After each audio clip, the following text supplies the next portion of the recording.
Bueno, me presento, antes que nada, mi nombre es Agustín Chena, soy licenciado en Relaciones Internacionales, abogado y director del Aluvión.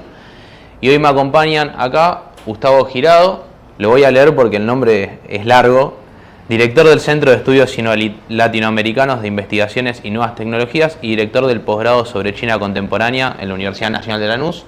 ¿Me quedó algo, Gustavo? Hasta ahí. Bien. Y Martín Shapiro, ex subsecretario de Asuntos Estratégicos e Internacionales y columnista de Cenital y Futurock. No me quedó nada tampoco. No. Bien. Bueno, para el tema que nos convoca hoy yo voy a hacer una pregunta muy genérica. Tómela para donde ustedes quieran porque pregunto algo muy general. Yo voy tomando de paso, sí. Ya te tiró la pelota. ¿Cómo están viendo el mundo? ¿Cómo ven la política internacional? ¿Cómo ven el mundo en general? ¿O la particularidad que ustedes deseen? Dado que la pregunta es tan genérica, voy a responder con un cliché.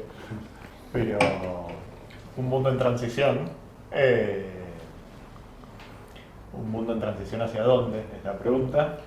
Y un mundo en transición también con la definición aquella de Gramsci del momento donde aparecen los monstruos. Me parece que estamos en un mundo que abandona el orden de la post-Guerra Fría, el momento unipolar de hegemonía estadounidense, pero que no tiene hoy, y no está claro que vaya a tener en los próximos años, aquello que lo reemplaza, que tiene tendencias y que esas tendencias me parece son conflictivas, y eso se refleja en algunos fenómenos que estábamos poco acostumbrados a ver, de conflictos abiertos entre estados, de conflictos por el sistema económico, de comercio, cosas que cuando uno preguntaba hace 15 años incluso, no es tanto tiempo para el mundo, parecían estar saldadas. En todo caso, el problema era ver cómo se insertaba uno. Y ahora a veces uno mira y no sabe bien ni dónde insertarse. Entonces, creo que es un mundo en este sentido complejo. Y si hay una transición que me parece que sí es claro cómo está funcionando, es la que va de Occidente hacia Asia como centro de gravedad del mundo, con una particularidad que me parece que tiene Asia, y podemos conversarlo después con Gustavo, pero que es que Asia también, por una cuestión de costas, Estados Unidos también es un país asiático. Pero me parece que es un mundo donde el protagonismo del siglo XX estaba en un lugar y en el siglo XXI claramente va a estar en otro, y de lo poco que sabemos de cómo va a ser el orden que venga, que el centro de gravedad va a estar allí. Sí, con costa en el Pacífico, digamos, ¿no? Claro. Porque esos países venían bastante agremiados desde hace varias décadas y Estados Unidos es un fuerte protagonista de hace rato, de toda esa dinámica. No tengo más que coincidir porque le entraste, digamos, cuando yo hubiera hecho lo mismo.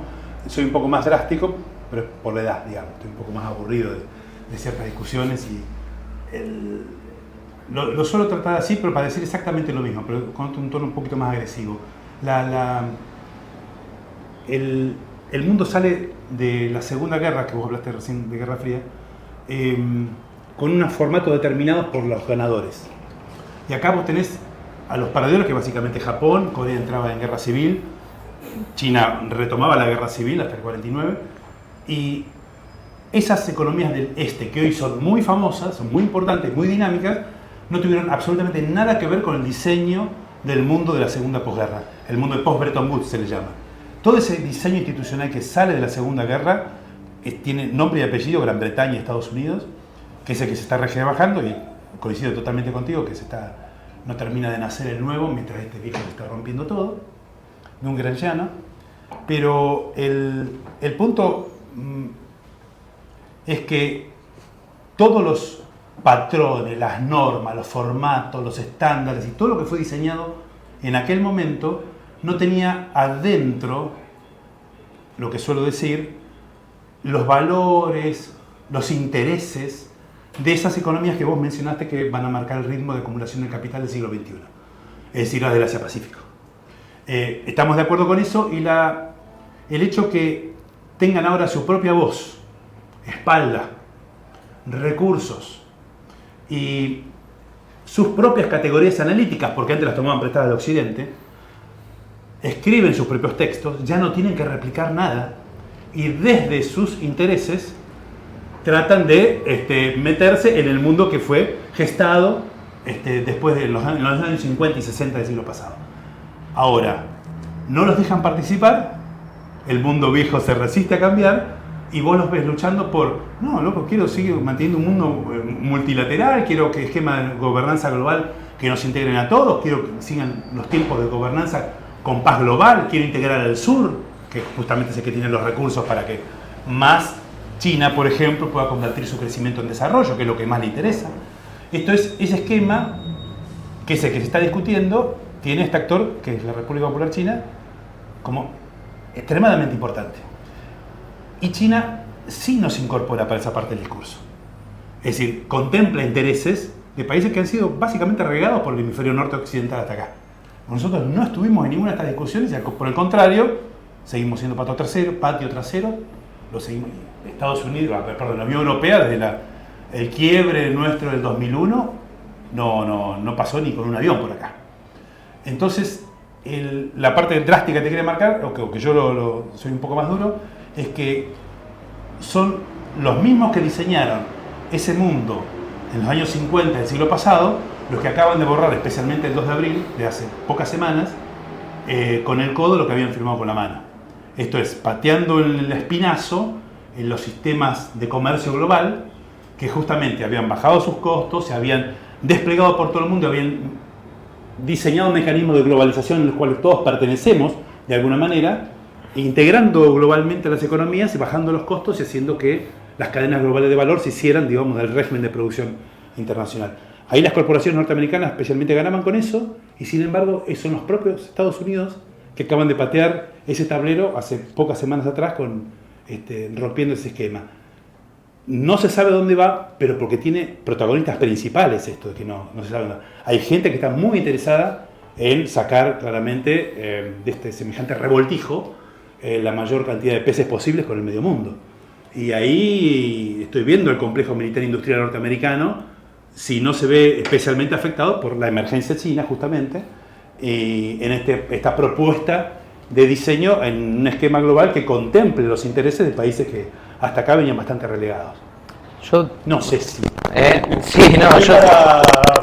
empezar... yo de hecho quería agregar una cuestión, porque sí observo que está esto de la transición, pero todavía hay como una cuestión muy dubitativa de, bueno, ¿por qué no podría tener marcha atrás? Yo veo algunas personas que opinan de política internacional, no sé si alguno de ustedes dos, diciendo, bueno, Trump puede plantear una reversión al viejo orden, porque puede pasar que en un momento de transición se resuelva hacia confirmar la transición o hacia un momento posterior, porque pienso, estamos en un momento parecido, ¿no?, al de los 70, que a inicio de los 70, crisis, o sea, boom del capitalismo en los 60, tasa de ganancias por los aires, 60, ¿sí? En los 70 hay una retracción, y eso cuando parecía que se resolvía en pos de, lo voy a poner drásticamente, ¿no?, el fin del capitalismo, no digo que parecía que se resolvía, pero uno ve cómo operaban y cómo pensaban los movimientos políticos centralmente del tercer mundo, y muchos de los centrales, el Mayo francés, por ejemplo, en un sentido de que había una transición inevitable. Estados Unidos rompe los acuerdos de Bretton Woods, obliga a Japón y Alemania a revaluar sus monedas, devalúa a ellos mismos y repliega, y 20 años después de que parecía que se caía todo, caía el muro de Berlín y Estados Unidos se paraba como potencia unilateral. Entonces, más allá de que hay una diferencia evidente con la actualidad, que es la existencia de China, que en términos comparativos económicos con la Unión Soviética es distinto, ¿por qué inevitablemente tendría que haber una transición confirmada definitivamente hacia el Pacífico o hacia Asia, ¿no? ¿Cómo ven eso ustedes? ¿Por qué Trump no puede en sí mismo representar una regresión al viejo orden y decir, bueno, hubo un momento de convulsión, pero volvimos para atrás y acomodamos? Varias cuestiones. Igual volver para atrás me parece más que difícil. Yo coincido, pero... Estás adelantando a lo que iba a decir. Estoy totalmente de acuerdo. No te preocupes. En general creo que nunca se vuelve para atrás, en todo caso son otras cosas. Yo no creo que esté prescrito de ninguna manera el resultado de cuando digo que el centro del mundo se va a trasladar hacia Asia, de ninguna manera estoy sugiriendo que esté prescrito el resultado de la situación de competencia actual, que esté reescrito que la competencia se tenga que definir de una manera similar a la de la Guerra Fría o a la de las guerras no frías anteriores. Nada me parece que esté escrito, pero sí creo que hay algunas cuestiones que es importante mirar. La pretensión de Trump de volver atrás en algunas cosas, de modificar los flujos de comercio, cuando uno mira cómo está compuesta por lo ambiciosamente abarcativa que es, por la cantidad de productos y de países alcanzados, etcétera, primero una medida fuertemente defensiva, después una medida que hace imposible que los Estados Unidos sean competitivos hacia afuera. Estados Unidos tiene un mercado interno gigantesco, es el 25% del PIB mundial en términos nominales. Pero aún con eso, si vos vas a ser más caro, vas a tener peor acceso a los insumos, vas a tener además fricción para acceder a tecnología de otros países que van a responder. Bueno, eso no te va a generar fortaleza, te va a generar problemas. Si Estados Unidos tiene que pensar en el nuevo mundo, tiene que pensar en un esquema mínimo de alianzas, aunque sea de alianzas para enfrentar a China, pero digo mínimo de alianzas. Yo no veo un escenario en el cual sea posible volver atrás a fuerza de palos y medias zanahorias, y me parece que es significativo en eso el acuerdo que acaba de alcanzar de 90 días Estados Unidos con China, que es un acuerdo para imponer 30% de aranceles, que después no tiene, además es mucho para algo donde China tiene una participación muy grande en los insumos para la tecnología de punta de Estados Unidos, y además viene con ninguna concesión particular para otros que se supone que son aliados. ¿Qué es lo que hizo Trump? Le puso aranceles altísimos a China, pero también le puso aranceles altísimos a Vietnam, le puso aranceles altísimos a Japón, le puso aranceles altísimos a la Unión Europea, le puso algunos aranceles, otros los dejó en suspenso a el principal centro industrial que tiene de provisión con salarios menores, que es México. Entonces, la lógica estratégica de eso es una lógica en la cual tu rol en el mundo va a ser menor. Puede ser que Estados Unidos se pueda plantear un camino relativamente autárquico. Ahora, no es un camino para imponerse en una competencia estratégica desde lo económico. Y en lo militar, Estados Unidos tiene problemas de lo que puede construir, de la escala, etc. Ir a un sistema más friccionado para su producción industrial es una estrategia también compleja. Hoy Estados Unidos tiene mejor tecnología militar que China, creo yo, pero tiene una capacidad de escalar lo que su tecnología militar produce menor a la de China y mucho menor a la de Estados Unidos hace 30, 40, 50 años. Hoy, en el tiempo que Estados Unidos produce un barco de guerra, China produce 30. Esto es literal la discusión. Entonces, me parece que el intento de Trump, en el mejor de los casos, y si logra un orden estable, es un orden estable con unos Estados Unidos mucho más chicos.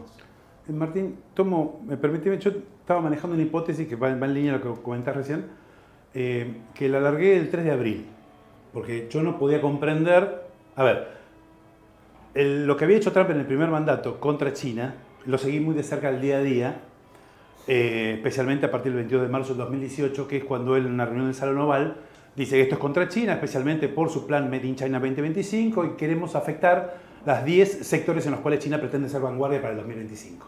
Y manda Lighthizer, el subsecretario de Comercio, toda una serie de medidas que empezaron con los cupos y afectar directamente productos, ¿no?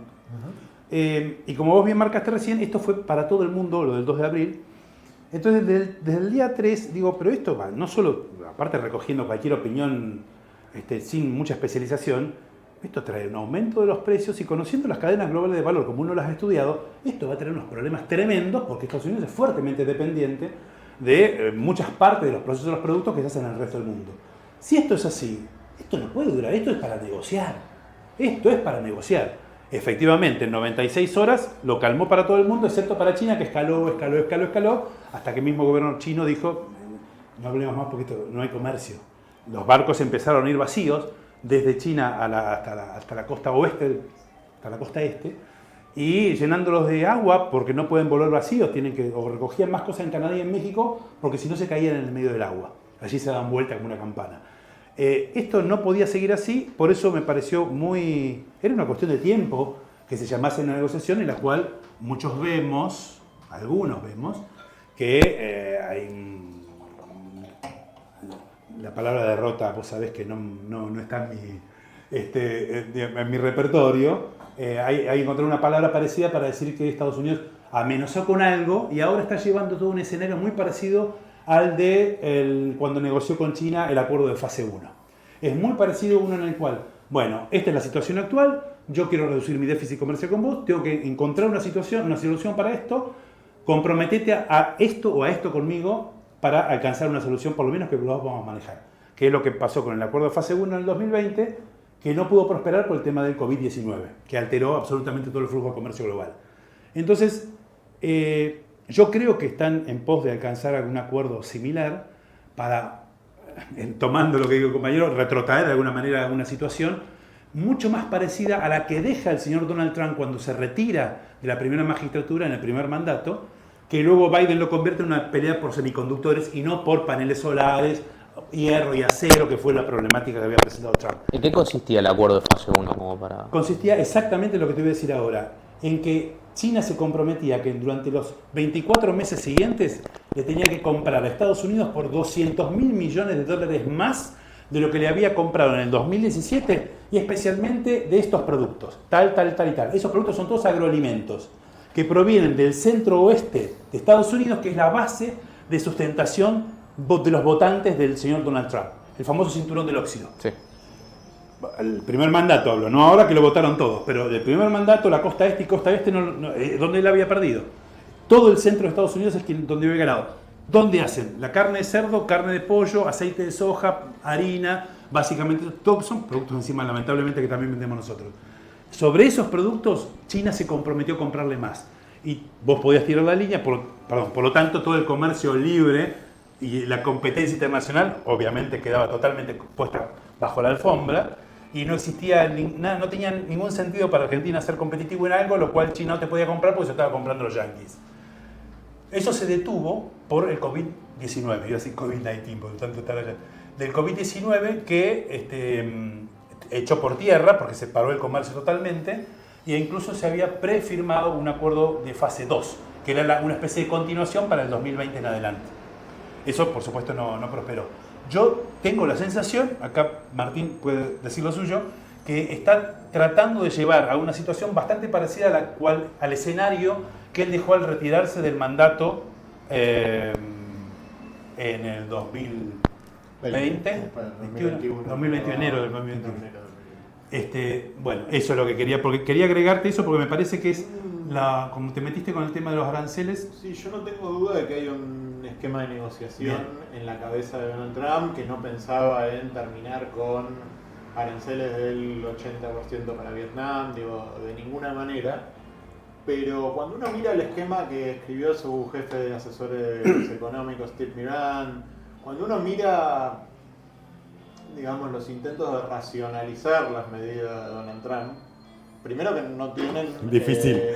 Claro. Qué gran esfuerzo que hay que hacer. El tamaño, el volumen, ni siquiera diría la orientación general de las medidas que él anuncia, porque hablan de alianzas, hablan de que los aliados acepten, pero además es un esquema para un país que no es concebible en un país que tiene 3-4% de desempleo como tienen los Estados Unidos, que tiene, cuando uno mira la cantidad de empleados, es relativamente baja en términos históricos, pero solo por la proporción activos-pasivos. Si uno mira la cantidad de empleados y la cantidad de desempleo en personas de 16 a 65 años, está cerca de récord. Estados Unidos es un país que no tiene un problema de empleo, que tiene un problema de producción industrial, pero que eso tiene algunas consecuencias de seguridad por su dependencia en las cadenas de valor respecto de China.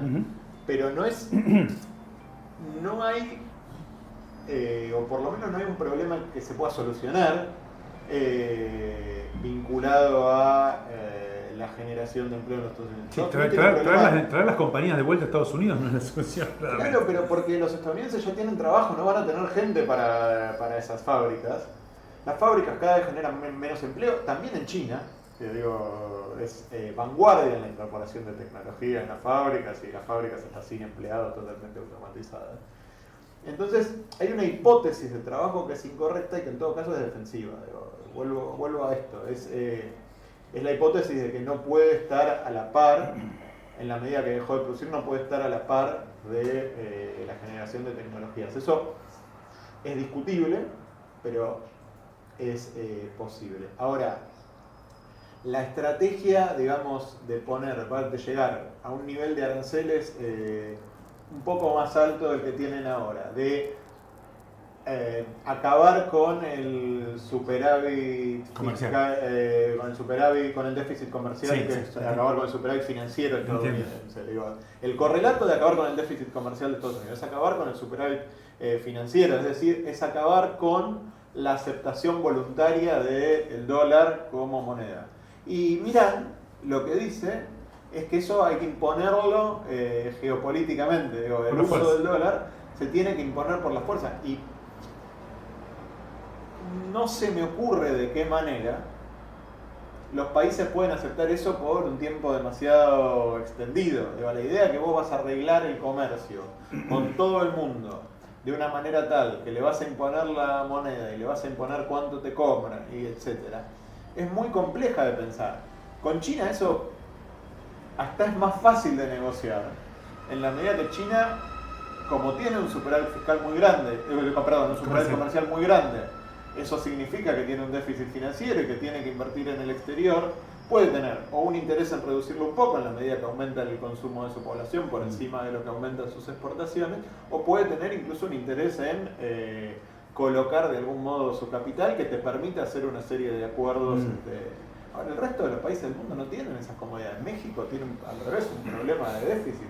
México tiene que diversificarse para poder equilibrar su economía. Y si le imponen el dólar, digo, con el 80% de sus exportaciones que van a los Estados Unidos, muy difícilmente pueda generar esos equilibrios. No veo un esquema en el cual esa negociación permita que los Estados Unidos mantengan la posición que hoy tienen, que está basada en su propio endeudamiento y en su propia fortaleza financiera. Digo, no me imagino que eso se pueda imponer militarmente, y mucho menos me imagino que eso se pueda imponer militarmente en un mundo donde tiene un actor cuasi par en esos términos y donde tiene otros actores que tienen intereses propios, como India, como...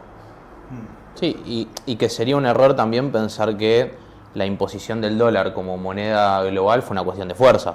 O sea, porque a veces está como ese relato, ¿no? De Estados Unidos impuso el dólar a base de fuerza, tenía una economía que era... Sí, igualmente quisiera sumar que por la fuerza ya lo hizo. Sí, sí. Abrió Japón a la fuerza, a los tiros, 1860, y vos sabés lo que hizo Gran Bretaña con China a partir de 1839, con la primera guerra del opio y todo el siglo de humillación que dice haber padecido China, en función de la presencia militar extranjera, básicamente occidental. Pero la dependencia tiene distintas formas de manifestarse. Y el padecimiento de China... A ver, quería tirar el color respecto de que estos chinos,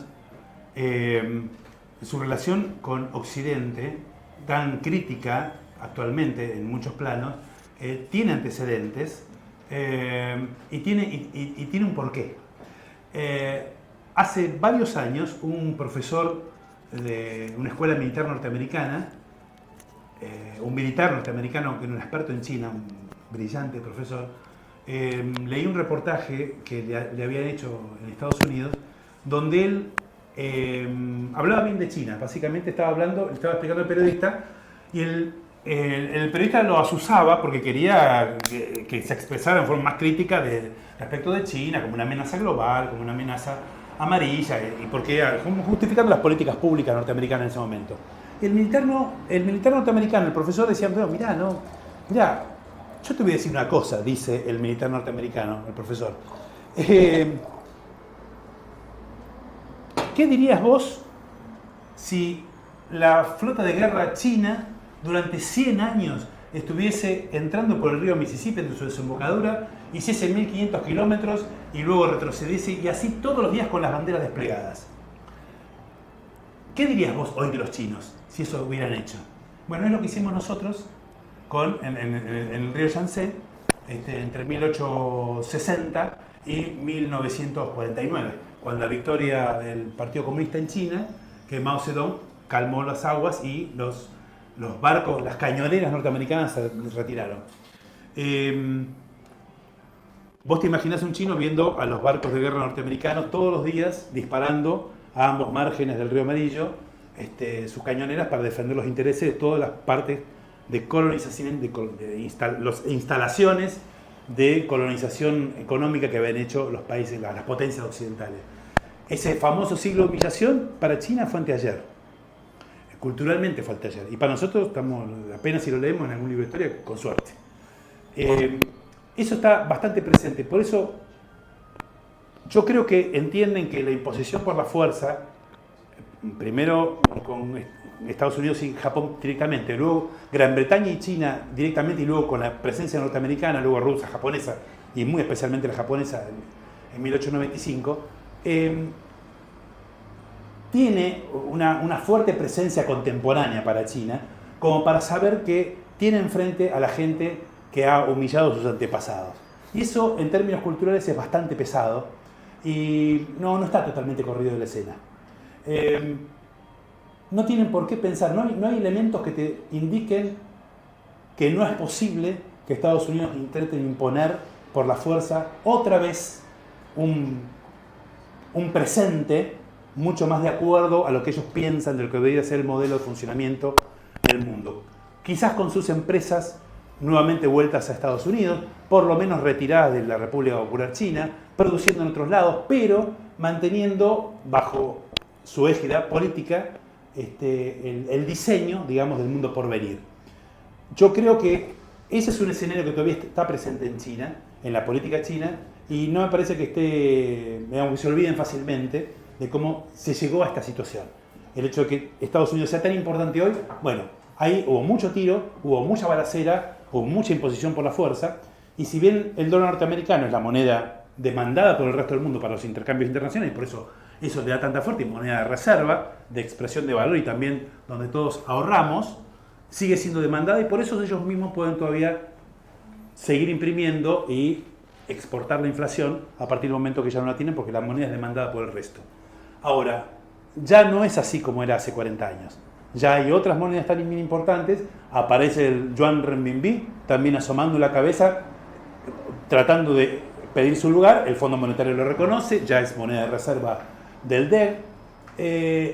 Es un camino para el cual la República Popular China me parece que no tiene ningún apuro, por eso está pidiendo un escenario de paz, que es en el cual mejor se sabe desenvolver, y justamente está muy precavida de que ese escenario que vos marcabas de una guerra, en sus porcentajes me parece mucho más presente de lo que podría estar para la literatura de Occidente.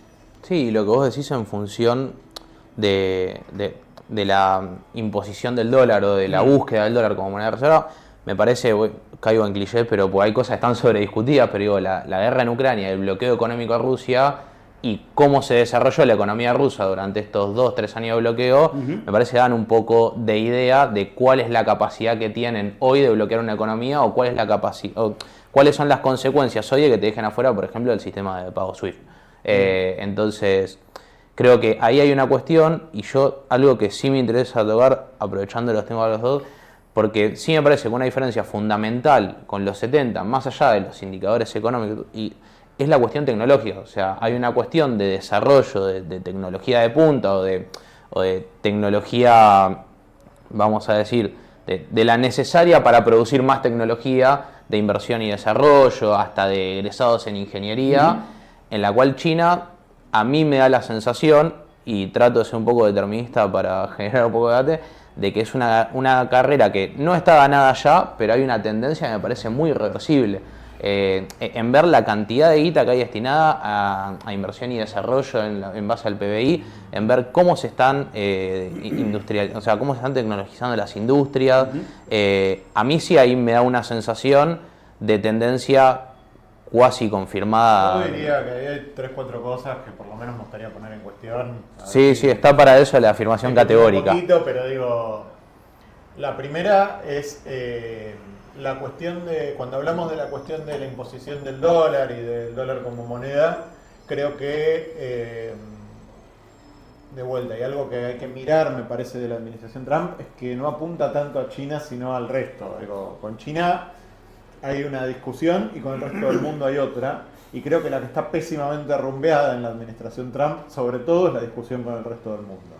Creo que Biden tenía una estrategia que uno podía o no considerar realista de discusión, competencia hegemónica con China, que podía derivar o no en enfrentamiento, que podía, pero digo, era una estrategia en la que claramente estaban esos dedos marcados y que los elementos de nacionalismo autárquico eran mucho más reducidos y por lo tanto la capacidad de generar alianzas era mucho más clara. Sí, los aliados estaban claros, de mínimo. Creo que el problema de Donald Trump es que cuando le pone un arancel más alto a Vietnam que a China, por ejemplo, es difícil comprender cuál es su estrategia para enfrentar a un actor con las características que tiene China. Entonces, cuando hablamos del dólar, estoy hablando más del resto del mundo que de China. Cuando uno piensa una estrategia en ese marco de competencia, tiene que pensar que China es el 30% de la producción manufacturera del mundo. Es me sale mal hacer porcentajes, pero 1.400 sobre 8.000 millones de habitantes. Es mucha gente. Hay más en la India. Es más del triple de habitantes que tienen los Estados Unidos. Es una economía que en términos de indicadores como consumo de energía, etcétera, es mucho más grande y forzosamente va a ser más grande, aunque creo que China tiene y habría que mirarlos más de cerca. Creo que en Argentina se discuten poco problemas en su modelo de desarrollo económico, que Estados Unidos también los tiene y son muy evidentes, pero esos se discuten mucho, los del modelo chino se discuten poco. Entonces, de vuelta, no creo que nada esté asegurado, pero aún si redujera muchísimo su tasa de crecimiento, China está sí condenada a sobrepasar también en términos nominales el volumen de la economía estadounidense, y China hoy, en casi todas las métricas que importan para un enfrentamiento, está por encima de los Estados Unidos. Dicho esto, no está por encima de los Estados Unidos y sus aliados, y Estados Unidos ha sido un formidable constructor de alianzas en el mundo a lo largo de las últimas 7-8 décadas, desde el final de la Segunda Guerra Mundial. Y lo ha hecho con estrategias a veces poco esperables o convencionales. Cuando Chang hablaba del mal samaritano, de que no le permiten, bueno, Estados Unidos le permitió a Japón, le permitió a Corea acceder a sus mercados mientras ellos eran proteccionistas adentro y aprendían a hacer las cosas, los abrió a la fuerza de un modo positivo en esto, y también le permitió, en el marco de la Guerra Fría y en el marco del enfrentamiento con la Unión Soviética, a la propia China participar de ese orden que construyeron los Estados Unidos. Digo, es impensable el brutal desarrollo, el proceso de desarrollo tal vez más importante de la historia humana que se dio en China, que sacó 900 millones de personas de la pobreza, que es impensable sin los mercados occidentales. Un país que en el año 2000 tenía 60% de exportaciones sobre el producto, una cosa, hoy no, hoy los consumidores chinos son mucho más importantes, pero me parece que es un país que ha sabido construir alianzas, ha sabido entender sus limitaciones y manejarse en función de sus limitaciones. El modo que los Estados Unidos construyeron alianzas económicas, permitiendo que se desarrolle en Europa, que se desarrolle los países asiáticos con los que se alió, es muy distinto al modo en el que los Estados Unidos se han relacionado con los países que estamos acostumbrados nosotros en América del Sur, con roles mucho más complejos para su modelo de desarrollo. Si vos le decís a un italiano cuál fue el rol de los Estados Unidos del 45 para acá, es más que positivo. Si vos se lo decís a un coreano del sur, te va a pasar lo mismo. Si vos se lo decís a un indonesio, bueno, va a ser bien distinto. Entonces hay una posibilidad para Estados Unidos de construir una potencia industrial en términos de manufactura y en términos de tecnología, sin dudas, porque tiene muchas de las empresas más dinámicas del mundo en términos de su inventiva, de su productividad en términos de generación de tecnología. Estados Unidos tiene muchas virtudes que explican que hoy tenga un PIB per cápita de $65.000. Digo, hay mucho ahí que hay que considerar a la hora de dar por definida estoy totalmente de acuerdo. una discusión hegemónica. Ahora, lo que tiene enfrente es algo que no tuvo nunca. Digo, la Unión Soviética tenía en su mejor momento una población apenas menor, tenía un sistema que no entendía las reglas del mercado como transmisoras de información, y por lo tanto eso le daba desventajas. Ahora, en los sectores productivos, que quería ser importante, era la vanguardia de la Unión Soviética, era un paramilitar. Entonces, cuando miramos los sectores de vanguardia, sepamos que eso ya lo tuvo. Y tenía China, respecto de la Unión Soviética, una relación con el mundo mucho más interesante tiene China que la que tenía la Unión Soviética. Porque uno miraba cómo las relaciones de vasallaje que establecía la Unión Soviética, y China se relaciona en términos de mercado. Digo, y hoy Brasil, por decir algo, tiene una tradición de sus fuerzas armadas vinculada a los Estados Unidos, tiene una tradición incluso diplomática, por lo menos comparada con Argentina, mucho más pro-estadounidense. Pero el 40% de sus exportaciones son a China, entonces Brasil no va a elegir en esa competencia, y si tiene que elegir no va a elegir los Estados Unidos. Vamos a países, digo, Chile, moldeado por Pinochet.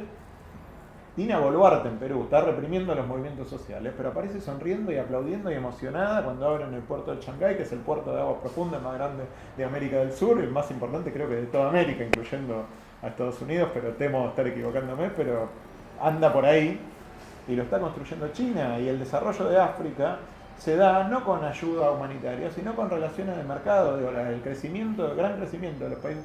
Entonces Estados Unidos ahí tiene alguien que se relaciona en los términos en los cuales la hegemonía norteamericana fue benevolente cuando lo fue. Hay muchos lugares en los que no lo fue, nosotros en Por eso patea el tablero hoy, porque justamente tiene un jugador enfrente que con las herramientas que había puesto Estados Unidos en la mesa de jugar, lo está venciendo, entre comillas. Pero estoy totalmente de acuerdo con vos, Martín, que no solo es apresurado decir que esto tiene una configuración determinada en favor de China, de los países del Asia, por decirlo así, sino por el contrario, en términos monetarios, financieros, para ponerlo en el mismo paquete, militares, tecnológicos, Estados Unidos tiene una ventaja todavía enorme, ventaja que claramente China recorta en muchos segmentos, como marcaba, pero las capacidades de innovación, y en términos de patentes, que es un tema al que me dedico,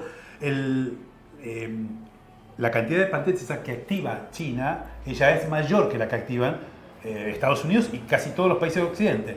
Pero la internacionalización de las patentes, esto es, que utilice el resto del mundo tus patentes, no, sigue estando muy por debajo de Estados Unidos. Así que cuando Estados Unidos patenta, sus patentes se internacionalizan y por lo tanto reciben remuneraciones los dueños de esas patentes, es plata que ingresa a Estados Unidos.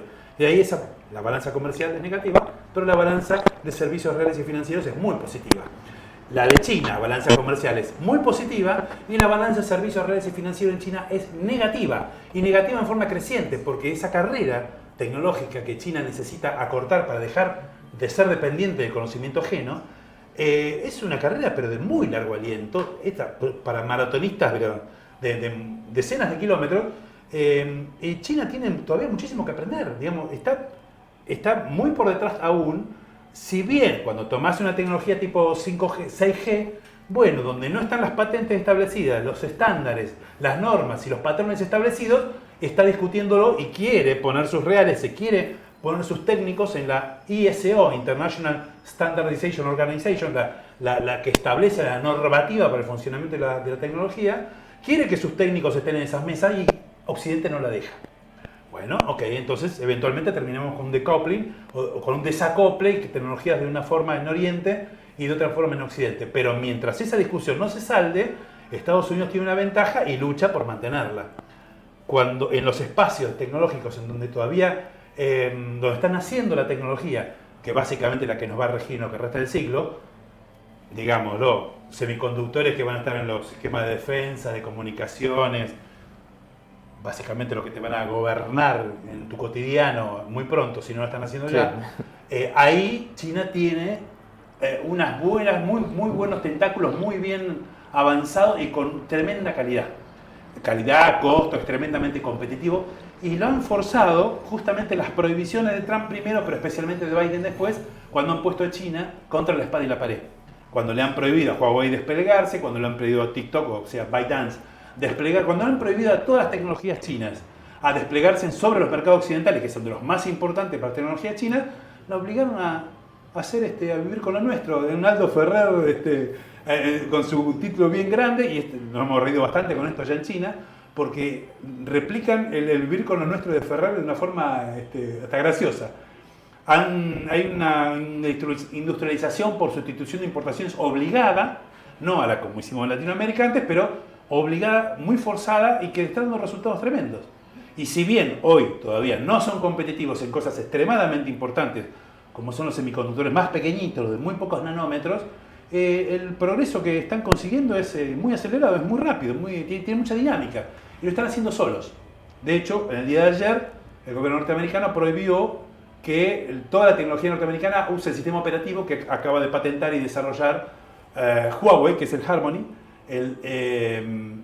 y va a sancionar a las empresas norteamericanas que lo utilicen. Y a sancionar a las empresas de los socios norteamericanos que lo utilicen. Lo mismo con los que abastecen con semiconductores a Huawei. Ah, ¿no? Bueno, los que abastecen a los semiconductores de Huawei. Ah, ¿no? Los que abastecen a los semiconductores de Huawei. Entonces vos tenés un decoupling forzado por la política norteamericana. Eso va a tener un límite. Y como él bien dice, estoy de acuerdo con Martín en esto, la ventaja conseguida hasta acá por Estados Unidos en todo lo demás es muy amplia. Es muy amplia. Y a nivel de recursos humanos y la capacidad que tiene Estados Unidos para desplegarse en términos innovativos, para mí no tiene rival. Pero hay una economía que, desde otro lugar muy diferente, que él está jugando el mismo juego con las reglas que vos me estableciste. Y mis atletas son bárbaros. Y ahí hay un punto que me parece importante para pensar por qué para mí Trump es un peligro para los Estados Unidos. También es un emergente de sus problemas, por eso digo, somos muy conscientes de los problemas de los Estados Unidos. Pero que es la fortaleza internacional de los Estados Unidos, es su capacidad de generar alianzas y su capacidad de atraer talento. Cuando uno mira los directores, los fundadores de las grandes tecnológicas, muchísimos nacieron en el extranjero o sus ingenieros lo hicieron o sus CEOs lo hicieron. Muchos de ellos, hoy estaba viendo justo un informe muy largo que salió en el New York Times de la empresa más promisoria de baterías en estado sólido, que podría devolverle a los Estados Unidos una aspiración a la primacía en coches eléctricos. Y era una china, nativa china, casada con con un chino también, pero de hecho Hong Kong. Te agrego algo, yo vengo del palo de Olimpiadas de Matemática, y en las Olimpiadas Internacionales de Matemática, los 6 pibes del equipo yankee son todos chinos. Son chinos. Pero, coreanos, japoneses también. Pero bueno, sí, asiáticos. Las lógicas van a ser, hay muchos estoy hablando de nativos. Sí, chinos, nativos indios o de ascendencia india en muchas de las empresas. Hay mucha gente muy diversos, Elon Musk es sudafricano, busquémoslo. Estados Unidos es un imán cultural, tiene un nivel de soft power, de capacidad de apelar al mundo como algo atractivo, que me parece que Trump también lo pone en peligro con su hostilidad hacia el resto y particularmente al resto que viene de los lugares más dinámicos del mundo que, están en Asia. Y además le quita oportunidad de explotar lo que me parece que todavía es una debilidad que tiene China, que es China es muy atractiva para muchos países de emergentes del sur global, pero también es una preocupación en muchos lugares en su región. Quiero decir, para India, China es un socio comercial indispensable, pero también es una preocupación. Para Japón también es una preocupación. Cuando uno mira los reclamos territoriales y cómo se superponen, tiene algún grado de conflicto con Filipinas, con Vietnam, con Indonesia. Sí, con todo el mar de China. Bueno, pero por eso, por distintos motivos, y unos Estados Unidos que están embarcados en equilibrar su balanza con todos esos países, que son países que son exportadores y generalmente más pobres que ellos, bueno, está poniéndolos, lanzándolos a los brazos de China, que a su vez busca, y creo que es muy difícil, y ahí nos ponemos en los problemas de la economía china, reequilibrar su economía y aumentar el consumo de sus ciudadanos, y eso podría hacerlo o no, aumentando sus compras del extranjero y teniendo una posición tal vez externa menos cómoda. Hoy China no lo está haciendo, pero en un marco de conflicto podría eventualmente intentarlo, y eso cambiaría absolutamente esa dinámica. Entonces, cuando miro las fortalezas que tienen los Estados Unidos en la discusión global, veo que están en peligro, y que están en peligro de la mano de las opiniones de Donald Trump, pero Donald Trump es un emergente, de gran parte de su ciudadanía que no está dispuesta a hacer muchas de las cosas que requeriría estar en ese lugar. Estar en un lugar en el cual uno cree que tiene que mantener su primacidad. Y sí me pregunto, te pregunto, ¿está China dispuesta a pagar los, entre comillas, costos que tiene asumir un lugar de primacía? Porque cuando yo pienso en el mundo de transición, pienso en eso también. Sí, sí, claro. En los costos de asumir el sistema, los costos que tenía para Estados Unidos, Japón se desarrolló. Bueno. Sí, sí, como hagamos en honor a Joseph Nye, que murió la semana pasada, y hablamos de soft power justamente. Cuando van ascendiendo la escala de responsabilidad global, los tipos tienen que pagar los costos. Los famosos, ya que están, que nunca quiso pagar Brasil y por eso nunca emerge como la gran tracción de Sudamérica. Hagamos otro programa con eso, pero justamente cuando siempre se nota como un par, pero en realidad vos querés que te traccione su crecimiento y su dinámica. Y nunca sucede. Y ahora lo preciso más que nunca, te diría. Pero bueno, volviendo al tema de Asia,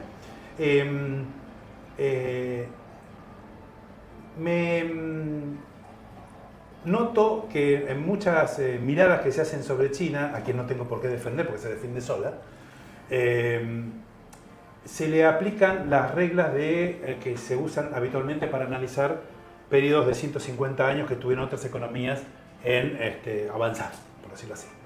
Entonces, vos dijiste la palabra consumo, y efectivamente yo sigo muy de cerca los planes quinquenales de China, porque es mi trabajo. Y de hace 3 planes quinquenales, o sea, por lo menos 15 años, que está escrito que ellos necesitan que la variable consumo doméstico, consumo interno, sea la que traccione, porque saben que no pueden seguir dependiendo de las exportaciones ni de la inversión pública. Las exportaciones, porque en la medida que más exportan, más competitivos son, y cuanto más locomotoras son del tren de exportador, están jorobando en algún punto la industria de una economía que es socia. Digamos, son mis clientes. A ver, ¿cómo? Si invado España con mis textiles, dirían los chinos, se me acaba voy a destruir la industria textil española, y no es mi vocación destruir la industria textil española, porque ese mercado no me mueve la aguja, y encima son una gran cantidad de turistas y es un país hermoso que me conviene porque es muy bueno aprender español, por decirlo de alguna manera burda. Pero no aparece en el mapa chino tratar de destruir la industria textil española en pos de tener una tasa de ganancia ligeramente mayor. Por eso, reducir la dinámica de sus exportaciones es una parte importante de la política, pero no puedes tapar eso con la mano.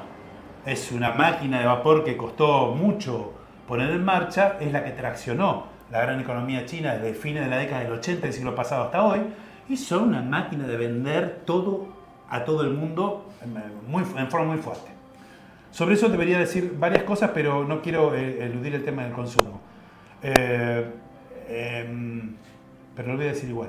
Las 14 economías vecinas de China, todos los países de Asia, tienen como principal destino sus ventas a China. El principal destino de las ventas de Japón es China, de Corea y todos los 10 países del ASEAN. Hong Kong y Taiwán. El principal destino. ¿Qué le venden a China? Partes y piezas de bienes de capital. Trozos de lo que luego van a ser manufacturas. En China adoptan la forma final y se venden al mundo. Acá llegan como Made in China, Made in China, hecho en China, y a todo el mundo llegan como hecho en China. Pero los capitales que lo hicieron son capitales transnacionales radicados en China. Punto 1, hay que ver en cada caso cuánto valor agregado chino tiene eso. En muchos casos es escaso, como por ejemplo los iPhone, hechos por una compañía taiwanesa, Foxconn, con mano de obra china, pero la patente es norteamericana. las partes de los trozos son japoneses, coreanos y norteamericanos, una parte china, pero básicamente el embalaje y la cajita de plástico. Y es del único lugar del mundo de donde salen los iPhone para todo el planeta. Por eso dice atrás, pensado en California, hecho en China. Eso lo deben haber dicho en todos los programas. No lo sabía. Bueno, lo dice.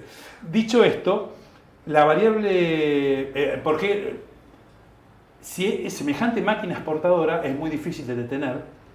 Y el tema de la inversión pública, por un natural equilibrio macroeconómico, no puede ser siempre el Estado el que trate de desarrollar la economía china, porque es gigantesca, es muy dinámica, entonces no puede estar el Estado todo el tiempo. Por lo tanto, inventa cosas como la iniciativa de la Franja y la Ruta, la Belt and Roads Initiative, inventa cosas como esa, pero más para desplegarse sobre el resto del mundo con sus intereses y valores, y no tanto para desarrollar el mercado doméstico, donde sí pretende una participación mucho mayor del capital privado.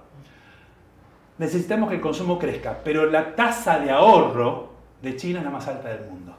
Porque de cada yuan renminbi que se genera de riqueza, la mitad se ahorra. En Estados Unidos es todo lo contrario. La tasa de ahorro es negativa porque la gente gasta más de lo que genera como riqueza. Por eso viven a crédito. Para poner exactamente las dos caras de la misma moneda. Todo eso funciona así. No puede Trump dar vuelta, como decía muy bien Martín, no puede pretender, el escenario que él dice no puede ser el alcanzable. El deseado no se puede alcanzar. Tiene que haber mucha manifestación política ahí. China tiene que desarrollar la variable de consumo, pero vos tenés que hacer que una sociedad que recién acaba de dejar ¿cómo se dice? La pobreza extrema, el indigente, como lo llamamos, la traducción del mandarín al inglés, del inglés al castellano es pobreza extrema, lo que nosotros llamamos indigentes. En China lo acabaron en febrero del 2022. Cadena nacional, Xi Jinping, lo conseguimos 5 años antes de nuestro plan quinquenal. El laburo fue tremendo, hay libros sobre eso, punto. Van a estar en la Universidad Nacional de Lanús en castellano dentro de poco. Bueno, ya pasé el chivo. Gran editorial la de la universidad. Por supuesto. Y hacer que una sociedad que está apaleada durante décadas y que generación tras generación están mejor, pero hasta ahora los abuelos fueron esclavos prácticamente, los bisabuelos fueron esclavos, los abuelos tuvieron educación primaria, los papás tuvieron educación secundaria, y esta es la generación que tiene la oportunidad de ir a la universidad de forma plena. Hacer que consuma está muy difícil, porque lo que primero garantizan es que todos coman, todos tengan salud, todos tengan casa. Entonces, que tengan un excedente para poder dispendiar dentro del consumo doméstico, de que esa variable sea tan importante como para traccionar a la economía de manera tal del gobierno desalentar un poco la inversión pública y dejar todo en manos privadas, un poco más de lo que han hecho hasta ahora, es una tarea que aparentemente le está costando horrores y va a costar bastante que eso sea así, por eso siguen dándole a... Yo por favor. Yo lo sigo mucho a un profesor que está allá en Pekín, que es americano, norteamericano. Por favor, norteamericano o estadounidense. Estadounidense, por favor.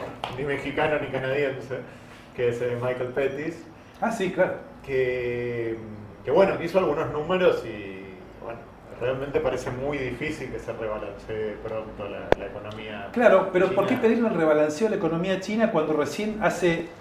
fíjate, acabó con la indigencia y no lo ha hecho ningún otro país del mundo? Yo no le pido nada a nadie, en el sentido de, quiero decir, a ver... No, pero estás teniendo una pretensión respecto de China.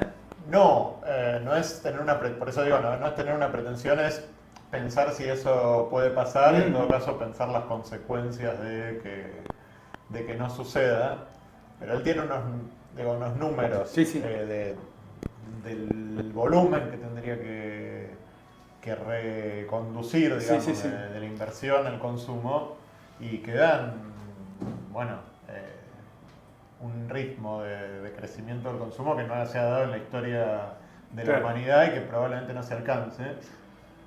Y entonces, bueno, sumando lo que decías vos, Gustavo, es muy difícil pensar que ese rebalanceo vaya a suceder, y eso a lo que te lleva es a pensar que la fricción global va a ser mayor, porque si vos tenés una China que produce lo que produce, unos Estados Unidos que se cierran, una Europa que se cierra menos pero también lo hace, y una América Latina o África o Medio Oriente o hasta, no sé, Indonesia, que tienen sus pretensiones de insertarse al mundo con niveles de valor agregado determinados. Bueno, hay una cuenta que no cierra, ¿no? Digo, entonces uno mira cómo se desarrolló la economía global y mira los próximos 20 años y vamos en un curso de colisión.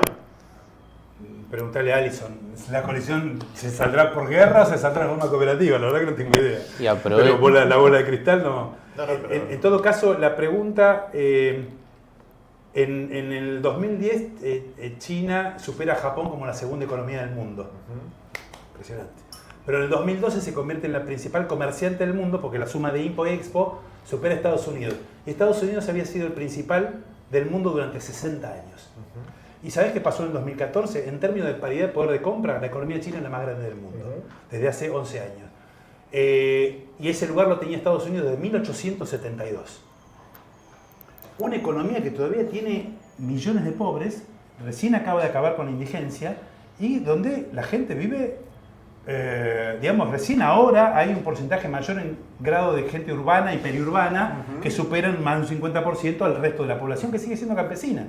Recién la gente están sobrellevando un problema importante con el tema de la seguridad alimentaria porque tiene muy poca tierra arable, los pibes las jóvenes se le van a la costa este donde hay más futuro y ellos entonces están cambiando mucho su economía doméstica para retener y poder mantener la doble cosecha anual porque al irse los jóvenes quedan los viejitos trabajando la tierra, la del 0,6 de hectárea que es el Li, la medida china la medida china familiar, y por eso tienen pocas cosechas y es lo que el gobierno trata de revertir, justamente para que haya excedente, para que lo puedan comercializar los domingos en el mercado de la villa y para que puedan ahorrar y consumir más y bla, bla, bla, bla.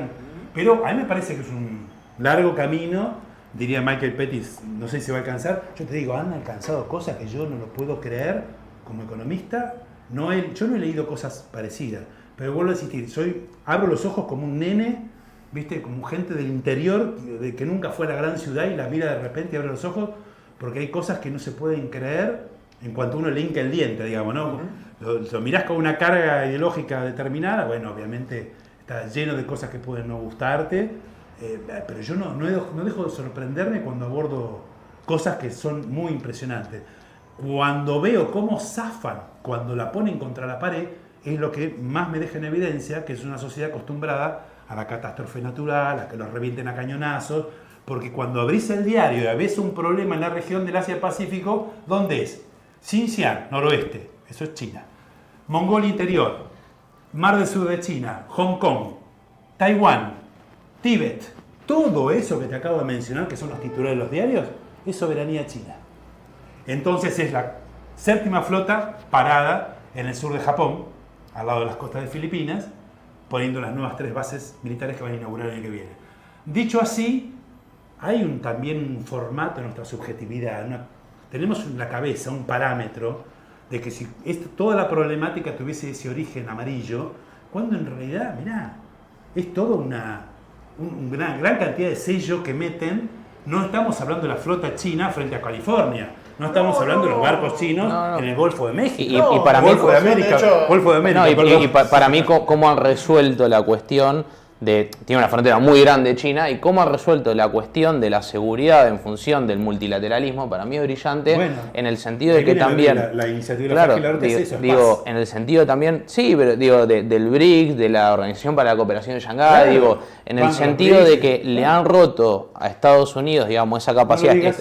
Digo, Estados Unidos ha hecho mucho para empujar a sus históricos aliados del lado de China, pero China ha tenido una inteligencia para poder hacer eso. Para mí hubo un momento clave en términos de política internacional, que fue la incorporación de Arabia Saudita a la Organización para la Cooperación de Shanghái, y la foto Irán, China, Arabia Saudita. ¿Dónde está Trump hoy? Donde uno... ¿Dónde está? En Arabia Saudita. Mira, bueno, digo, me parece que es un poco como ver eso. Yo acá le quiero hincar el diente a un tema que me preocupa particularmente bastante, y a todos va a ser, bueno, en esa construcción del multilateralismo chino, en ese, para mí, repliegue estratégico de Estados Unidos, no hacia Estados Unidos, sino hacia su esfera de influencia, que es América como continente, digo, lo del Golfo de América, lo de Groenlandia, lo de Canadá, lo de dejarle Claro, lo de Panamá, lo de dejarle los aranceles más bajos a los países de América, digo, va todo, pareciera en un mismo sentido. Y empezamos la charla diciendo, bueno, lo que sí definitivamente hay es un corrimiento del eje atlántico al eje pacífico, es cómo piensan la política exterior o la inserción de Argentina en ese mundo, donde en principio nosotros somos un país atlántico, esencialmente, pero que además estamos bajo la esfera de influencia de un Estados Unidos que, como decíamos, no fue para nosotros el plan Marshall, para nosotros sí fue un plan Marshall, pero fue todo lo contrario.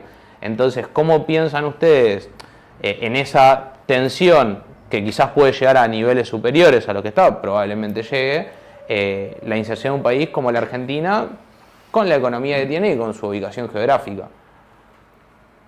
A mí me parece imposible, digo, de verdad, Probablemente acordemos. Si ya dijiste esa palabra, probablemente acordemos. imposible para los países de América del Sur que los obliguen a tomar una posición de hostilidad contra China.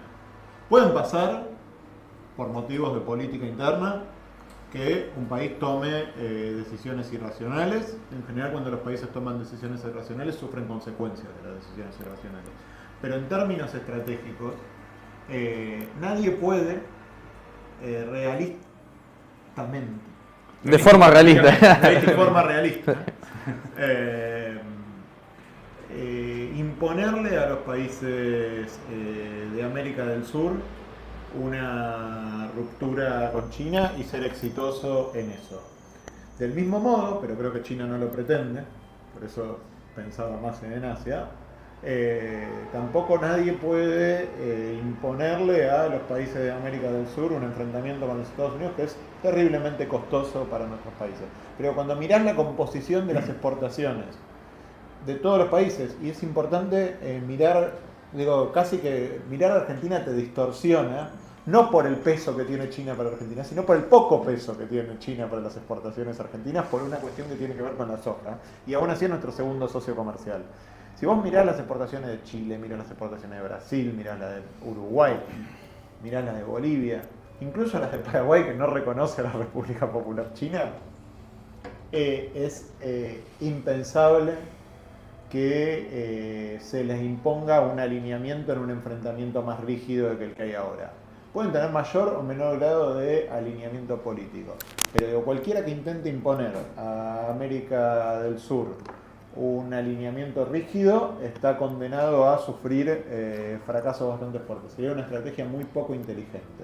Y del mismo modo, quien te diga que América Latina tiene que entrar en un ciclo de enfrentamiento con los Estados Unidos a la manera del que han tomado Venezuela, Nicaragua o incluso Cuba, difícilmente tenga éxito, incluso en el seno de las sociedades. Digo, tenés intereses materiales porque tenés multinacionales occidentales con larguísima trayectoria en nuestros países, pero además de la cuestión de la inversión y de la cuestión del consumo, digo, y Cuba en eso es muy ilustrativa de hasta dónde se puede restringir el consumo, en el seno de las sociedades es impensable. Entonces, yo creo que eso los cubanos lo tienen claro y los estadounidenses parece que no, pero cuando los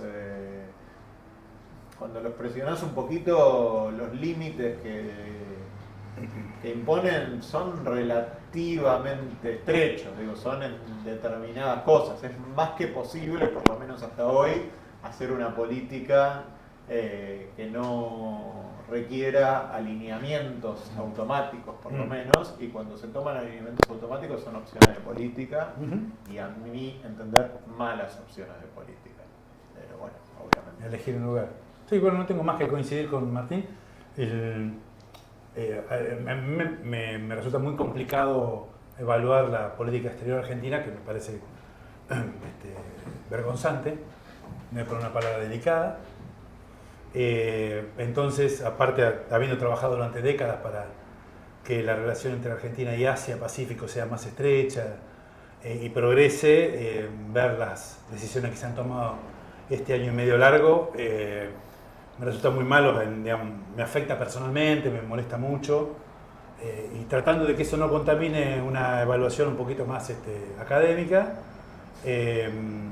Argentina es una muestra clara de lo inconveniente que es tener un alineamiento automático, en este caso con el Departamento de Estado, hacer un seguidismo ciego de la política exterior norteamericana, que trae consecuencias, como dijo bien Martín, en nuestro caso, es que se detengan las únicas obras de infraestructura, algunas de ellas las más grandes que tiene China por fuera de su territorio, como son las represas, y eventualmente detener algunas otras que nos hubieran puesto en un lugar mucho más significativo, incluso para el término doméstico, como puede ser la cuarta central nuclear.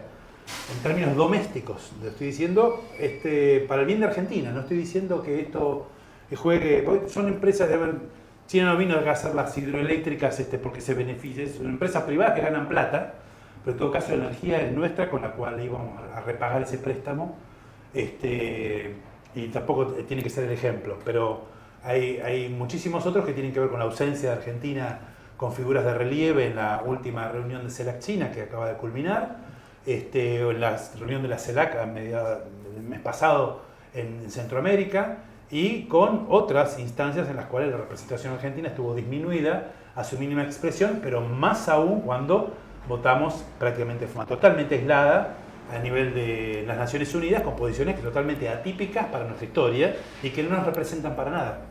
Yo quiero pensar en este momento como un loop, como un mal sueño, como una verdadera pesadilla, que de alguna manera los que creemos en la democracia tenemos que trabajar para que no sean las heridas tan profundas y para hacer saber al exterior que esto no es lo que gran parte de los que estamos oponiéndonos al gobierno actual constituye lo que podría ser una alternativa a futuro. Esto, lo que está haciendo el gobierno argentino actual, es muy inconveniente para la República Argentina, para el pueblo argentino y para su futuro. Así que debería asumir una actitud de evaluación previa al 2023, sinceramente, porque me parece muy inconveniente evaluar el futuro de Argentina a la luz de las decisiones que está tomando. Como dijo él, Argentina es uno de los pocos países de Sudamérica que está tomando posición por uno de los dos lados. Por supuesto están esas excepciones que mencionaste antes, que políticamente que no tienen que ver con esta circunstancia de Trump, sino que tienen que ver con regímenes propios que ya datan de hace varios años, en un caso de décadas, como en el caso de Cuba, que tienen un alineamiento vinculado con su sistema de gobierno propio. Pero Argentina no, tenía bastante independencia y de hecho prácticamente el comienzo de la década del 90 del siglo pasado no teníamos comercio con China, no era tan importante, fuimos de los primeros en Latinoamérica en tener relaciones formales, diplomáticas con la República Popular, después de Chile y después de Cuba. Y en virtud de ello no entiendo por qué estas decisiones totalmente injustificadas, vamos a decir una palabra relativamente delicada, injustificadas de adoptar una posición de seguidismo ciego de la política exterior del Departamento de Estado. A mí me parece un gran error y por eso evaluar lo que estamos haciendo en ese sentido no me parece correcto. Sí. Y ahí me parece que hay una cosa que vale la pena agregar, que es la crítica al tipo de despliegue de política exterior que ha hecho el gobierno argentino de la conducción del presidente Milei. No es necesariamente una crítica partidaria, puede serlo, pero no lo es necesariamente.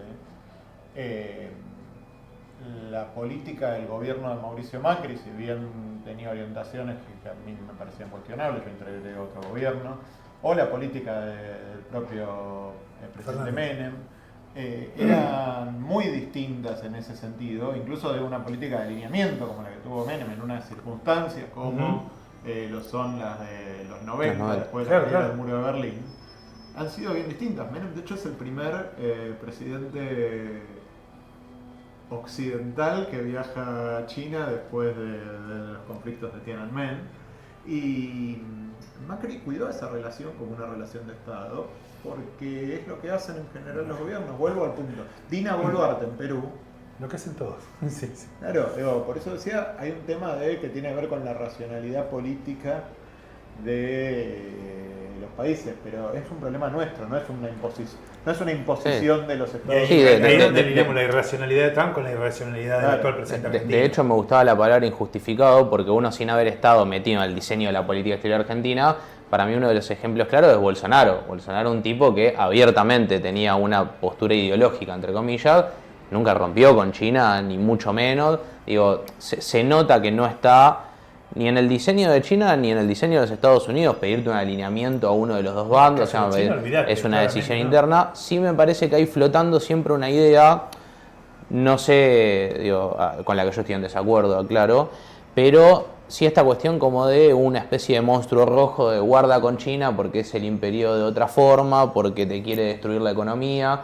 Entonces también mi pregunta en ese sentido iba no solo a esto del alineamiento automático de uno de los bandos, me parece que nadie te lo está pidiendo, una cuestión meramente de política local, sino más bien a cómo diseñar esa relación con China en función de lo que hay un montón de sectores planteando de guarda porque esto es el imperio por otros medios, nos van a hacer mierda la industria, nos van a transformar en una economía primarizada. ¿Cómo lo ven ustedes? Bueno, vos estuviste en un lugar que fue estratégico en función de la relación, ¿cómo pensarla en función de algo que yo creo que no es tan así o que no es así directamente? ¿Qué tema? Pero ver, ¿cómo? Hay algo que espero no estar deformando sus palabras, pero se lo escuché quien fue embajador en la República Popular, ante la República Popular China, Sabina Baca Narvaja, que dice: si vos no decidís cuidar a tus sectores de alguna manera, la competencia china, muchos de esos sectores te los va a pasar por arriba, efectivamente. Los estados son soberanos. China es razonablemente respetuosa de la soberanía de los estados. Digo razonablemente, todos tienen intereses y los defienden, y la soberanía siempre se encuentran a veces en territorios grises, pero China es razonablemente respetuosa de la soberanía de los estados. China no te impone los acuerdos, vos firmás los acuerdos y esos acuerdos suelen tener condiciones. Diría que eso pasa también muchas veces en relaciones con Occidente que se han visto en términos coloniales, mucha tiene que ver con las élites locales y qué y cómo lo negocian, ¿no? Pero de mínima no es la excepción de esto. China no es distinta, no es especial, y cuando escucho, por ejemplo, a Guillermo Moreno hablar de la configuración global, a veces me sorprende ver eso. Sí creo que tenemos un problema estructural que yo lo señalaba antes, que es en la medida en la cual tenés una economía que es extremadamente eficiente en términos industriales y tenés los principales mercados de consumo que se cierran progresivamente, las presiones exportadoras van a ser mayores, y por ahí te encontrás con un mundo que puede ser el peor de los mundos, que es un de alineamiento político automático con los Estados Unidos y de una situación comercial insostenible con la República Popular China. Eso puede pasar. Ahora, de vuelta, son las elecciones que uno tiene. Cuando uno decide, por ejemplo, negociar una obra con China, China te puede ofrecer un abanico de opciones que son desde un financiamiento con una empresa que invierte, con muchos trabajadores argentinos, con transferencia de tecnología, etcétera, etcétera, etcétera. O puede ser un programa libro cerrado donde te construye una infraestructura que a veces por ahí te sirve, porque por ahí lo que te sirve es que la infraestructura se haga rapidísimo. Y digo, en todo caso es tu decisión. Pero es tu decisión, claro, como Estado. Claro. Vos tenés que pensar qué es lo que querés. Cuando China te ofrece una obra, tenés que pensar si querés esa obra, querés otra, claro, o si no querés ninguna. Pero digo, el modo de la relación lo decidís vos. Ahora, cuando nuestros estados piensan en cómo van a generar divisas, no se me ocurre absolutamente ninguna manera que no incluya la demanda de materias primas asiáticas. Porque uno dice el comercio con China está primarizado, fantástico, agarremos nuestros principales socios comerciales. El comercio con India, ¿cómo está? ¿Qué le vendes? 90% de... En todo caso, ¿de qué sos competitivo para vender a nivel internacional? Claro, ¿qué le podés vender a Asia? Vietnam, nuestros principales socios comerciales en Asia, que están entre los 10, Indonesia, les vendés una canasta muy chiquita de bienes. Porque bueno, son productores industriales, obvio, no vas a venderle coches. En todo caso, pensá cómo te asociás con otros para hacer eso. En el marco de alguna cadena global de valor, por ahí te podés insertar haciendo la parte de algo. ¿Pero en qué sos competitivo? Bueno, en esta línea de agroalimentos. Bárbaro. Esa es tu oferta excedente. ¿Ok? Y vos tenés una demanda insatisfecha. ¿De qué? Infraestructura, tecnología y financiamiento. ¿A que no sabe quién tiene eso?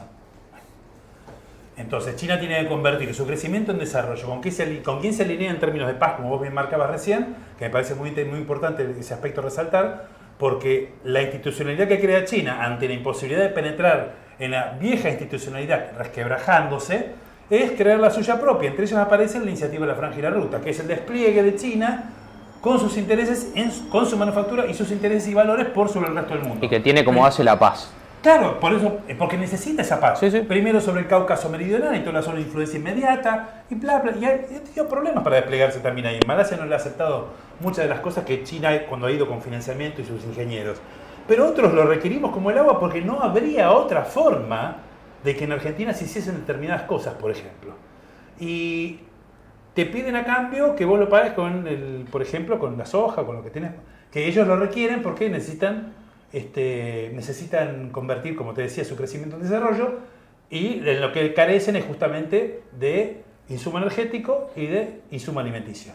Toman la proteína vegetal de Argentina, de Brasil, de Paraguay, de algún otro lugar, y la convierten en proteína animal. Cuando te ofrecieron hacerlo en tu país, tuviste un debate que en 48 horas te tiraron todo al demonio. Estamos hablando de los cerdos. Y estamos hablando del gobierno anterior. Estamos hablando de los cerdos. De los cerdos. Sí. Yo estuve trabajando años. Sí. Trabajando años, Martín, para dejar de vender producto primario. No hablamos todo el tiempo de eso. No hablamos de convertir los trabajos con valor agregado argentino de más calidad. No hablamos de subir el salario promedio en Argentina. No, de todo eso que hablamos, ahí tenías una oportunidad histórica. Bueno, pero ahí vamos al problema anterior. Tenés un problema de tus élites. Si tus élites no tienen un proyecto de país, lo que vas a obtener es una desindustrialización, por supuesto.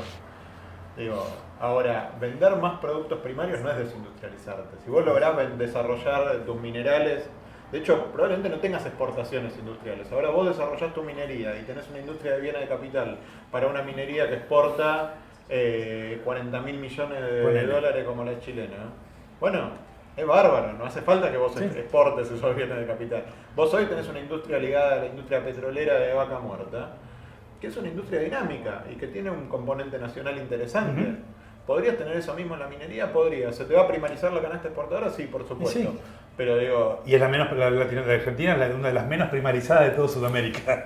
La más primarizada en términos relativos, la de Chile mucho más y la de Brasil. En términos, hacer la cuenta, está más primarizada en los otros lugares. Y sin embargo hay industria... Por mí primarizarla, sí, la alternativa es hacerte los recursos que vos deberías gestionar mejor para justamente dejar esa dependencia a futuro de que provenga de la tierra. Y vamos a Brasil. Brasil exporta más oro que autos. Una locura para la canasta de hace 20 años. Ahora, Brasil no destruyó su industria. Es una industria volcada a su mercado interno y al mercado sudamericano, pero no la destruyó. Sí, el tema para mí es bastante lineal y no resiste mucha evaluación. No podría decirte mucho más que esto, que es muy evidente, muy claro.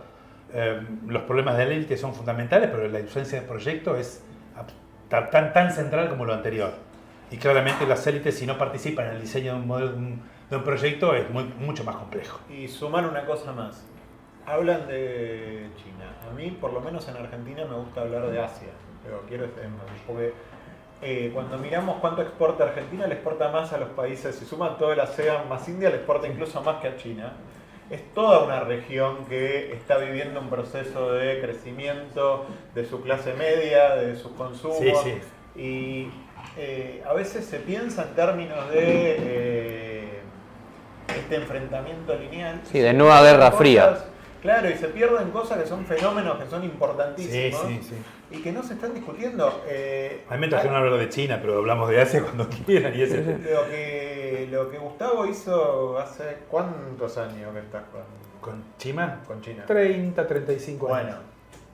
Bueno, hoy el comercio de Argentina con India está, no donde estaba hace 30, donde estaba con China hace 10, 12.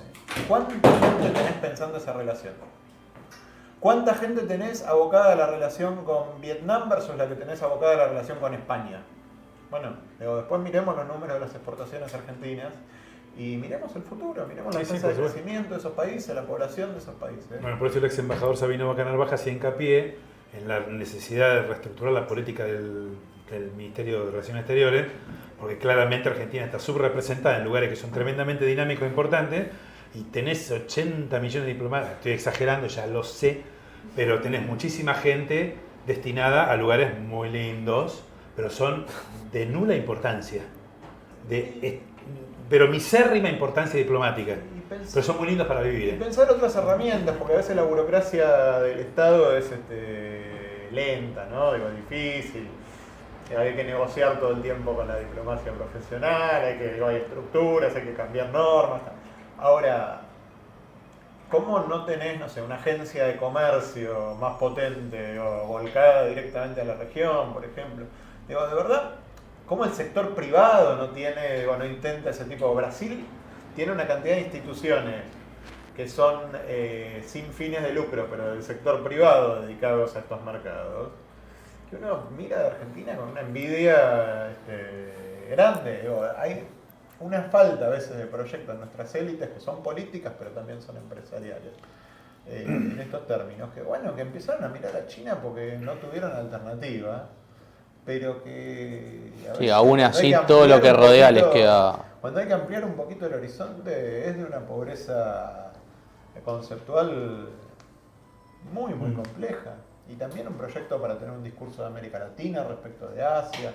Digo, lo que pasó con BRICS tiene una dimensión que a mí me parece hasta peor que la diplomática, que es la de mirada estratégica. Porque ni siquiera es China, de vuelta. 10 años trabajé para entrar en los BRICS. Ni siquiera es China. Digo, ahí está India, ahí están Arabia Saudita, Irán, Sí. son rivales. Sí, no van a dejar de ser rivales, por más que sea cercano. No, pero estás sentado en la mesa con tu principal inversor y tu principal socio comercial. Son los exportadores de energía y los consumidores de energía del mundo de mañana. Bueno, por eso se van a ir. Y es una mesa, no es un bloque económico, Claro. porque además te dicen, no, te vas a perder no sé cuántas exportaciones. No, te vas a perder de discutir con el ministro de Comercio de India en un foro permanente. Te vas a perder de discutir con... Y sin la influencia de MI6 o de la CIA. Bueno. Lo cual no es cosa menor. No es menor, te lo he dicho. Bueno, no sé, Gustavo, si tienen algo para agregar. Me parece que ya hemos dicho bastante sobre la cuestión. No, a mí sí me parece central, que no se ha hecho en esta mesa, pero sí poder saltar el debate de la nueva Guerra Fría, en el sentido de que muchas veces se analiza una cuestión lineal, hasta como una cuestión medio instrumental de, Estados Unidos ya fue, ahora el futuro es China, y medio Eso es, hagamos ni él ni yo estamos de acuerdo. Claro, medio hagamos realismo periférico con China. Me parece que justamente lo que ofrece la realidad, al no haber un escenario de nueva Guerra Fría, al haber un escenario de multilateralismo, de multipolarismo, es que los países como la Argentina pueden jugar con una cintura mucho mayor a la que pudo jugar Carlos Menem, por ejemplo, en los 90. Entonces, sí me parecía también importante como poder charlar esta cuestión y poder charlar lo que vos planteabas de la ASEAN, que no es algo que está en la cabeza, y eso no está en la cabeza de muchos de los que estudian política internacional. Ya no hablamos ni siquiera de la élite política o dirigente.